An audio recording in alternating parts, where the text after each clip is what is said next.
Sure. So I talked a little bit about addressable smoke detectors and the benefits that come along with sensitivity testing.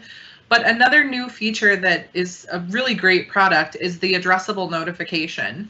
So as we've been scheduling inspections and services during this pandemic, we've had people and customers ask us about what can we do to avoid going into apartment buildings, going into tenant spaces or patient rooms.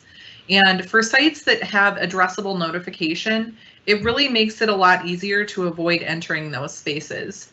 So normally when you're doing a test, you need to sound all of your horn strobes or speaker strobes and then walk the building and make sure individually that all of those devices are working.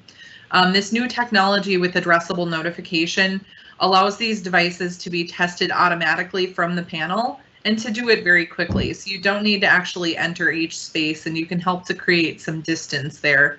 We do have another webinar specific to this technology coming up on May 28th. Definitely a great technology, and it'll be something we'll be keeping a close eye on during this pandemic.